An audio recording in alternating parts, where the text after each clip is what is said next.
In this video, I'm gonna show you why you should not buy a car with a check engine light on. And if you are considering buying a vehicle that does have a check engine light on, I'm gonna give you 3 tips on how to reduce that risk. Coming up next.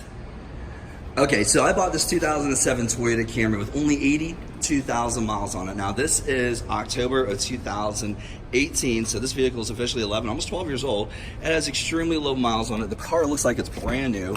I mean, look at this thing. This vehicle is in excellent condition. So, looking at it on the outside, knowing the owner when I met him, and he told me his garage kept, it was well taken care of. I looked at the service records. It's got all the service records. Everything was done to the vehicle. So, when I bought it with the check engine light on, assuming and making a mistake and assuming that, hey, this would not be an expensive replacement, it actually turned out to be a pretty expensive piece.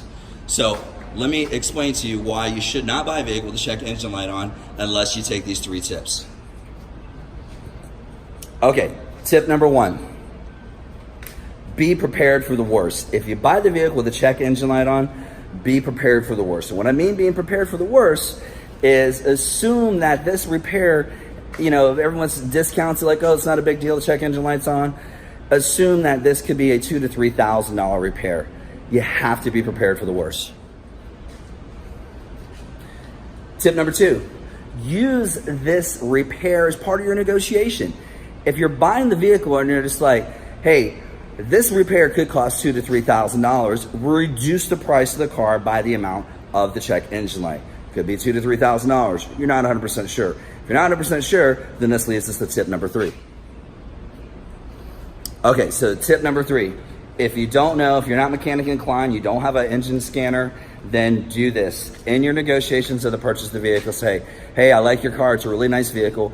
The one last final thing I like to do before I make you an offer on the vehicle is I want to take this vehicle to a professional, to a local mechanic, have them check it out and find out why that check engine light's on. I'm pretty sure they'll be happy to diagnose. If it's a car that you really like, they may, if you got a good relationship with your mechanic, they may not charge you for the diagnostic. Should be something simple. I got a good relationship with mine. But if you don't, you may have to pay, you know, maybe a half hour of labor just to do a diagnostic on it, to find out what's going on in the vehicle. That's usually $35 to $40, you know. Find out what's happening with the vehicle and see if it's worth your time to purchase it. Then you really know you've got a negotiating leg to stand on. Get a printout of that, of why the check engine light's on, and estimate how much it's going to cost, and use that printout to reduce the price of the vehicle to purchase it. Then, once you purchase the vehicle, find another mechanic that can do it for less and get some used parts. Find good quality used parts from a place that's reputable with good reviews, and you'll be really happy. And if you're new to my channel and you like this video and you got some useful information out of it, be sure to subscribe to get the latest in content that's coming out. Again, thank you so much, and I hope you enjoyed these car tip and flips.